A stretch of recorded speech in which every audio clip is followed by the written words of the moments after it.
Assalamualaikum warahmatullahi wabarakatuh. Waalaikumsalam warahmatullahi wabarakatuh. Bismillahirrahmanirrahim. Alhamdulillahi rabbil alamin. Wassalatu wassalamu ala ashrafil anbiya'i wal mursalin, Sayyidina wa maulana Muhammadin wa ala alihi wa ashabihil mujahidin at-tahirin, amma ba'du. Saudara-saudara kaum muslimin rahimakumullah. Pada pertemuan terdahulu kita sudah membicarakan orang-orang yang menjadi teman-teman setan dalam kehidupan di dunia ini. Maka pada pertemuan kali ini kita akan membicarakan tentang siapa yang menjadi musuh-musuh setan di dalam kehidupan. Dengan satu catatan, berbahagialah mereka yang menjadi musuh-musuh setan, tetapi celakalah mereka yang menjadi teman-teman setan. Bagaimanapun juga di dalam kehidupan ini, apabila orang telah memproklamirkan bendera permusuhan kepada kita, maka kita tentu seharusnya bersikap waspada dan mawas diri. Demikian juga iblis dan seluruh bala tentaranya yang terdiri daripada setan-setan. Mereka telah mengibarkan bendera permusuhan kepada Nabi Adam dan anak cucunya, kepada kita umat Rasulullah sallallahu alaihi wasallam. Akan sengsara dan celaka jika kepada iblis dan setan yang telah nyata-nyata mengibarkan bendera permusuhan itu kita mengadakan toleransi, mengadakan kerjasama, dan menjadi budak yang memperturutkan kemauan daripada iblis dan setan. Siapa yang menjadi musuh-musuh setan dalam kehidupan ini? Inilah pertanyaan berikutnya yang diajukan oleh baginda Rasul kepada iblis. Hai iblis, kalau teman-temanmu adalah seperti yang telah engkau jelaskan tadi, sekarang cobalah beritahu saya, siapa di antara umatku yang menjadi musuhmu dalam kehidupan ini? Atas pertanyaan ini iblis laknatullah menjawab, ya Rasul, musuh-musuhku di antara umatmu, pertama anta ya Muhammad. Musuhku yang pertama adalah engkau, wahai Muhammad. Kenapa iblis mencatat Nabi Muhammad sebagai tokoh nomor satu dalam deretan musuh-musuhnya? Mudah difahami. Pertama, keberadaan Rasul merupakan rahmah lil alamin, rahmah bagi lingkungan. Yang kedua, beliau berfungsi menyelamatkan manusia dari tempat yang gelap gulita, dari tempat kesesatan menuju tempat yang terang benderang, penuh berisi petunjuk dan hidayah dari Allah Subhanahu wa taala. Maka menurut iblis, inilah manusia perintang pertama atas segala daya dan usahanya menggelincirkan manusia ke jalan yang dimurkai oleh Allah Subhanahu wa taala. Kalau kita baca sejarah, risalah yang dibawa oleh Nabi Muhammad ini memang merupakan risalah yang membawa rahmah bagi alam sekitarnya. Ada sedikit perbedaan dengan risalah-risalah sebelum beliau. Sepertinya risalah yang dibawa oleh para rasul terdahulu itu mempunyai efek yang langsung pada kehidupan di dunia ini. Nabi Nuh misalnya menyampaikan agama. Hai umatku, ini agama. Umat menentang, turun banjir yang menenggelamkan orang-orang kafir. Azab diturunkan pada waktu itu juga, pada saat nabinya masih hidup. Jadi azabnya itu jenis cash, kontan. Nabi Soleh, hai umatku, ini agama. Mereka menolak, turun gempa bumi yang amat hebat menggulung orang-orang kufur. Nabi Musa, hai umatku, ini agama. Mereka menolak, sebagian ditenggelamkan di Lautan Merah, sementara sebagian lain dikutuk menjadi monyet-monyet yang hina seperti diceritakan dalam Al-Qur'anul Karim. Lain dengan Rasulullah sallallahu alaihi wasallam. Bagaimanapun kurang ajarnya umat yang dihadapi oleh beliau, bagaimanapun menentangnya jamaah yang dihadapi oleh beliau, azab tidak turun sepanjang beliau masih hidup. Ini merupakan jaminan dari Allah, wa ma kana Allahu liyu'azzibahum wa anta fihim. Allah sama sekali tidak akan menurunkan azab selama engkau wahai Muhammad masih hidup di tengah-tengah umatmu. Jadi keberadaan Nabi Muhammad merupakan jaminan keselamatan bagi umatnya. Selama beliau masih hidup, azab tidak turun bagaimanapun kurang ajarnya umat. Di sini sedikit bedanya dengan nabi-nabi terdahulu. Juga perbedaan dalam pola dakwah. Nabi Nuh ketika dakwahnya ditolak oleh umat, keluar doanya meminta umatnya ditenggelamkan. Tetapi Nabi kita ketika dilontari batu oleh umat, malah beliau mendoakan umatnya agar memperoleh hidayah. Oleh sikap yang semacam ini, wajar lalu iblis menganggap Nabi Muhammad sebagai musuh ranking pertama. Yang kedua, siapa musuhmu di antara umatku? Yang kedua kata iblis, musuhku Muhammad imamun adil. Pemimpin yang adil. Itu yang akan menjadi musuhku di dunia ini. Putus asa iblis menghadapi pemimpin yang adil. Tipu dayanya tidak terkena. Segala tingkah polanya tidak diperturutkan. Imam yang adil, pemimpin yang adil merupakan musuh daripada iblis laknatullah alaih. Apa sebabnya? Karena pemimpin yang adil mempunyai dampak dalam kehidupan di dunia ini. Melindungi orang banyak, menenteramkan orang banyak. Makin aman, tentram, tenang situasi dan kondisi, makin mudah orang melaksanakan ibadah. Makin tekun orang melaksanakan ibadah, makin dekat dia dengan Allah. Makin dekat manusia dengan Allah, makin jauh dia dari iblis. Sebab dua hal ini selalu kontradiktif. Jika kita jauh dari Allah, tentu dekat dengan iblis. Jika kita jauh dari iblis, harus dekat tentu dengan Allah. Dan begitu selanjutnya. Dalam kaitannya dengan kehidupan kita sekarang, saudara-saudara, disinilah perlunya mempersiapkan manusia. Membangun manusia itu jauh lebih sulit daripada membangun jembatan. Membangun manusia itu lebih sulit daripada membangun gedung-gedung bertingkat. Termasuk membangun dan mempersiapkan calon-calon pemimpin yang adil di masa yang akan datang. Membangun jembatan penting. Tapi lebih penting daripada membangun jembatan adalah membangun manusia yang bikin jembatan. Sebab kalau manusia yang bikin jembatan tidak dibangun lebih dahulu, saya khawatir jembatannya nanti habis dimakan oleh yang bangun jembatan. Mengaspal jalan raya penting. Lebih penting dari mengaspal jalan raya, membangun manusia yang mengaspal jalan itu. Sebab kalau manusia yang mengaspal jalan bermental rusak dan bejat, saya khawatir jalan belum selesai, aspalnya habis dimakan oleh yang ngaspal.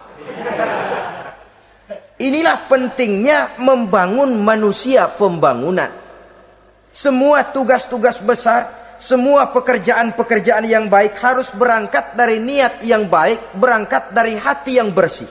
Siapapun adanya kita, apapun profesi kita. Yang jadi kiai, marilah berangkat dari niat yang bersih. Yang jadi mubalik, marilah berangkat dari niat yang bersih. Niatnya itu mau menghidupkan Islam atau mau cari hidup jual Islam. Kalau mau menghidupkan Islam, mari sama-sama kita berjuang. Tapi kalau mau cari hidup untuk dengan menjual Islam, minggir saja daripada nanti bikin malu. Yang mengurus masjid, mari berangkat dari niat yang bersih. Ngurus masjid itu niatnya mau menghidupkan masjid atau mau cari hidup di dalam masjid. Kalau mau menghidupkan masjid, mari. Tapi kalau mau mencari hidup di dalam masjid, tolong minggir saja daripada nanti bikin aib. Yang jadi orang alim, mari berangkat dari niat yang bersih. Jangan memperjualbelikan fatwa, yang halal dikatakan haram, yang haram jadi samar-samar, nanti membingungkan umat. Berangkat dari niat yang bersih, membangun manusia, pembangunan. Ini barangkali istilah yang lebih kena. Saudara-saudara kaum muslimin rahimakumullah, setiap kita pada hakikatnya punya bakat. Secara fitrah yang kita bawa, bakat apapun kita ini punya. Saudara punya bakat jadi pemimpin, saudara pun punya bakat jadi pengkhianat. Saudara punya bakat jadi orang soleh, saudara juga punya bakat jadi orang salah. Saudara punya bakat jadi orang besar, saudara pun punya bakat jadi orang hina. Seluruh bakat ada di dalam diri kita. Tinggal nanti pertumbuhannya mana yang lebih subur.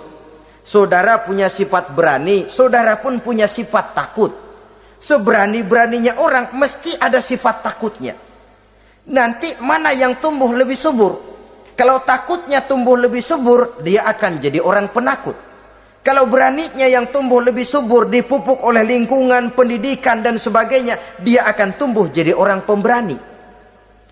Oleh karena itu, agama merupakan lingkungan yang subur untuk menumbuhkan benih-benih yang baik yang kita bawa bersamaan dengan lahirnya kita ke alam dunia ini.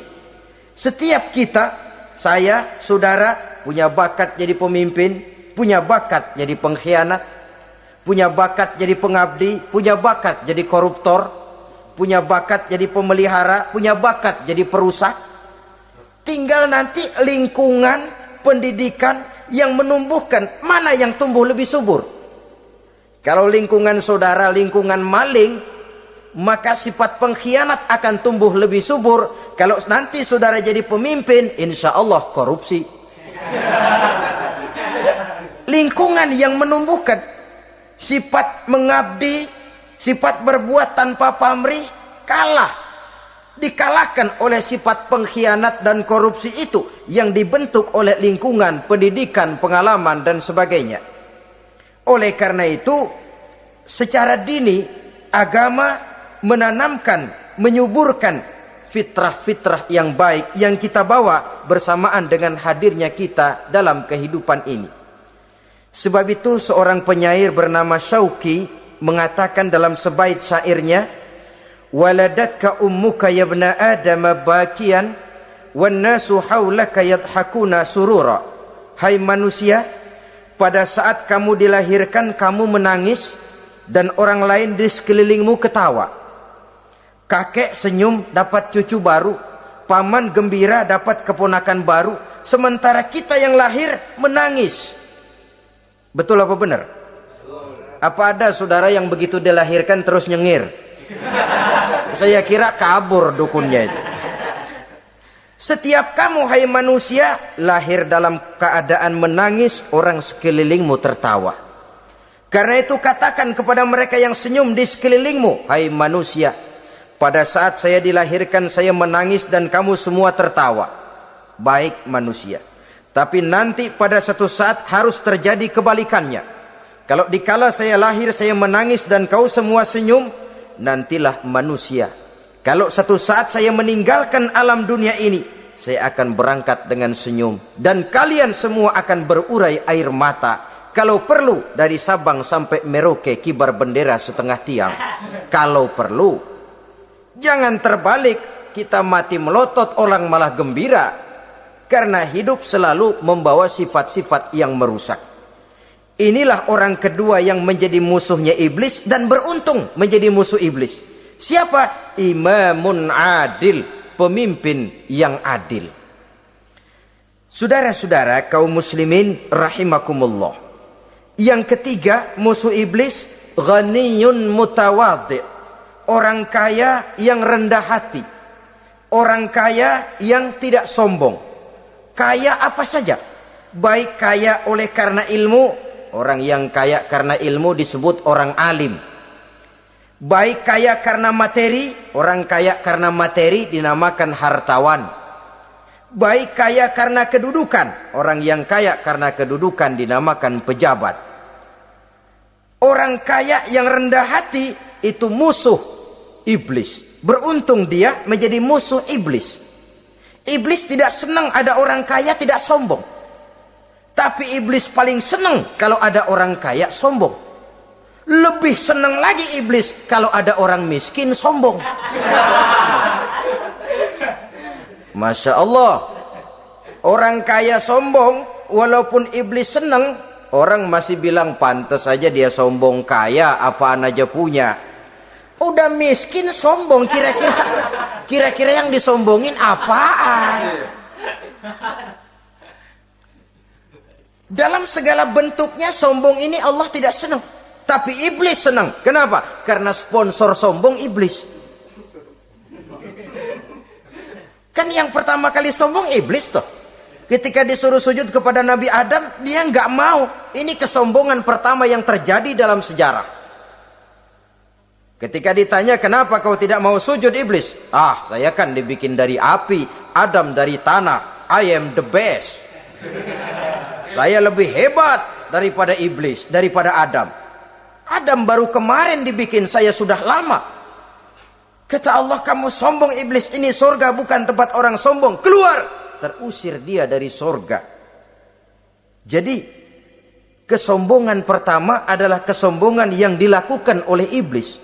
Dan dia tanamkan itu kepada kita supaya jadi orang sombong. Karena itu sombong ilmu Allah nggak senang, tapi iblis senang. Mentang-mentang ada ilmunya. Nih, satu-satunya ustadz di sini ya. Semua mesti ngaji sama gue. Kalau nggak ngaji sama gue, Islamnya kurang tapi bener. Sombong karena ilmu. Sombong karena pangkat. Mentang-mentang pakai bintang di pundak, jalan pundak duluan. Yang wajar saja hidup ini. Sombong harta pun begitu. Kaum muslimin rahimakumullah. Orang kaya yang rendah hati dimusuhi oleh iblis, tapi dicintai Allah, dicintai Rasul, dicintai malaikat. Caranya bagaimana? Kembali kepada satu kesadaran bahwa pada saat terlahir ke alam dunia ini tidak ada yang pernah kita bawa. Kalau sekarang kita punya rumah, punya kebun, punya kendaraan, punya pabrik, punya segala macam benda, apa itu? Titipan. Pada suatu saat akan diambil kembali oleh yang menitipnya. Kalau titipan itu pandai kita jaga, pandai kita syukuri, titipan akan makin banyak. Sama juga kita dalam kehidupan. Kalau orang bisa kita percaya, saya mau pergi ke luar negeri, rumah saya titip kepada tetangga. Saya pulang dari luar negeri, isi rumah tetap tidak berkurang, malah dibersihi, malah disapu, dihilangkan kotorannya. Tentu bukan main syukur saya, girang saya. Akan bertambah kepercayaan saya untuk menitipkan apa saja. Ini makna la in syakartum la azidannakum wa la in kafartum inna azabi lasyadid. Kalau kamu pandai bersyukur, aku tambah nikmat. Tapi kalau kamu ingkar, azabku teramat pedih. Artinya apa? Nikmat bisa berubah menjadi azab kalau kita tidak pandai mensyukurinya. Ma'asyiral muslimin rahimakumullah. Orang yang kaya ilmu lalu rendah hati, tidak selalu ingin menonjolkan diri. Ini kadang-kadang yang tanggung ini yang bikin berabe. Alim bener enggak, geblek bener juga enggak. Yang sedikit-sedikit mau nonjolin diri. Kalau enggak jadi imam enggak mau ke masjid. Enggak jadi imam enggak mau ke musola. Pokoknya kalau enggak jadi imam marahan sama musola. Macam mana? Saudara-saudara kaum muslimin, rendah hati. Tidak selalu ingin menonjolkan, sebab orang yang selalu ingin menonjolkan dirinya biasanya orang yang kekurangan kepercayaan kepada kemampuan dirinya sendiri. Dia selalu ingin dinomorsatukan. Dia selalu ingin ditempatkan pada ranking teratas. Dia tidak percaya diri. Orang yang percaya diri dapat bersikap wajar dalam kehidupan. Begitu juga kaya karena harta, dengan menyadari bahwa harta bagaimanapun banyaknya titipan dari Allah. Pada suatu saat akan kembali. Dia harus dimanfaatkan sesuai dengan kehendak yang menitipnya. Begitu juga kaya oleh karena pangkat, kedudukan dan jabatan. Pada suatu saat jabatan itu akan hilang dari diri kita. Karenanya sering saya jelaskan bahwa pangkat di dunia ini yang paling tinggi pensiun. Titel yang paling akhir almarhum. Saudara setuju atau tidak, titel itu akan saudara dapat. Bagaimanapun kita cinta kepada pangkat, kedudukan, entah pada akhirnya suatu saat akan sampai kepada posisi yang namanya pensiun.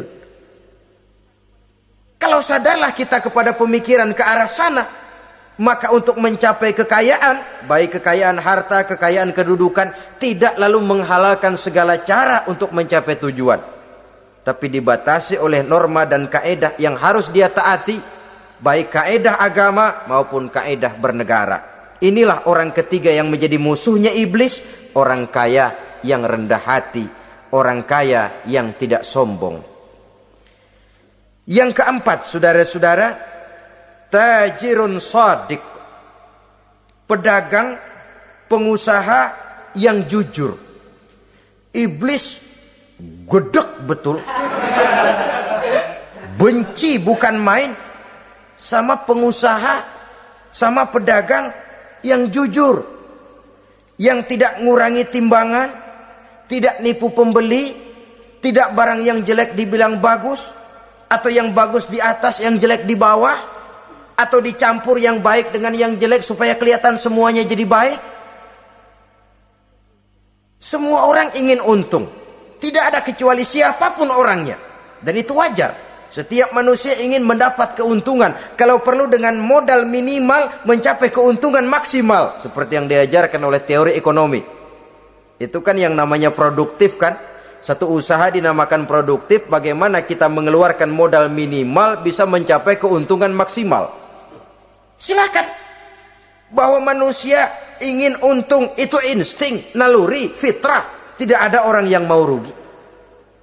Tapi cara mencapai keuntungan itu yang membedakan antara seorang muslim dengan yang bukan muslim.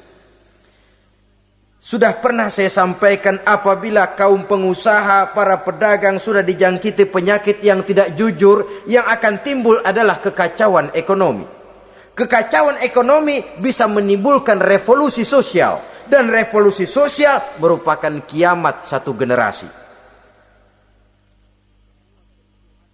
Semua kericuhan hampir bermuara dari perut, dan itu ekonomi. Orang nodong perut, orang korupsi perut. Ya walaupun korupsi kalau sudah kelas kakap tidak lagi sekedar urusan perut. Ya perut apa yang diurusin kalau korupsinya miliaran itu? Perut jin barangkali. Saudara-saudara kaum muslimin rahimakumullah. Oleh karena itu, pedagang yang jujur, pengusaha yang jujur, ini merupakan musuh iblis. Iblis tidak senang kalau ada pengusaha yang jujur. Iblis tidak senang kalau ada pedagang yang jujur. Tapi iblis akan tepuk tangan kalau pedagang sudah selingkuh, kalau pengusaha sudah nipu. Ada orang bilang, sekarang mah kalau jujur-jujur bener nggak makan apa-apa dong kita. Sebab katanya jangan lagi nyari yang halal, sekarang ini yang haram aja seret. Rupanya sering masang undian nggak pernah kena. Lalu bilang jangan yang halal, yang haram aja nggak kena-kena katanya. Sebenarnya bukan itu masalahnya, saudara-saudara. Bukan itu masalahnya. Masalahnya ialah bahwa kejujuran membawa keberkahan. Ini kalau kita berpikir dengan kacamata agama. Keberkahan merupakan sumber ketenangan. Dan ketenangan ini tidak bisa dibeli dengan materi yang bagaimanapun banyaknya.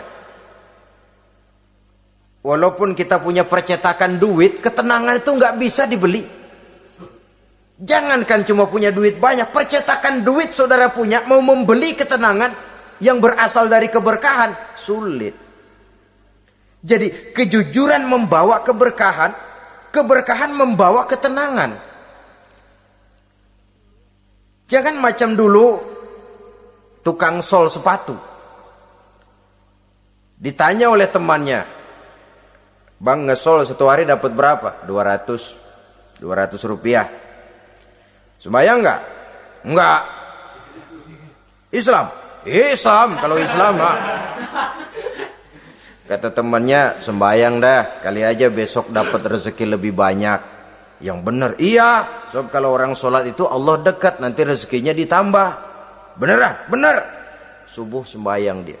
Habis sembayang sarapan, berangkat ke tempat dia ngesol, mangkal. Dari pagi sampai jam 11 belum ada juga yang ngesol. Mulai bimbang hatinya. Katanya kalau sembayang rezeki tambah. Tadi sembayang subuh sampai gini hari belum ada yang ngesol.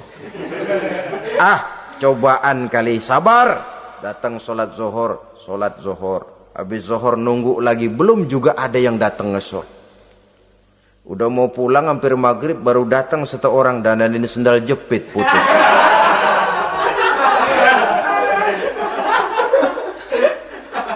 Sudah bayar 25 rupiah, pulang dia si tukang sol ini, ketemu sama temennya yang nyuruh sholat tadi. Ditanya, "Bagaimana penghasilan ini hari?" Apa dijawab? "Gua kapok deh sembahyang."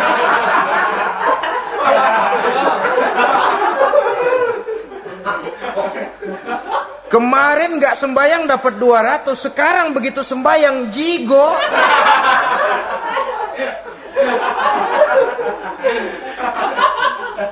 Dia tidak sadar bahwa dengan dari kacamata agama, 25 rupiah yang membawa berkah jauh lebih baik ketimbang 200 uang panas. Dari kacamata agama, 25 rupiah yang membawa berkah lebih baik daripada 200 rupiah tapi panas. Sebab panas menjauhkan kita dari ketenangan. Itulah sebabnya maka pedagang yang jujur, pengusaha yang jujur menjadi musuh setan dan beruntung. Sekarang jadi pengusaha jujur-jujur nggak dapat proyek, Pak. Kalau nggak bisa semir semur. Padahal agama sudah menjelaskan ar-rashi wal murtashi finnar. Orang yang nyogok dan orang yang disogok dua-duanya neraka. Kenapa? Join termasuk ta'awanu 'alal ismi wal udwan. Bertolong-tolongan dalam berbuat dosa dan kesalahan.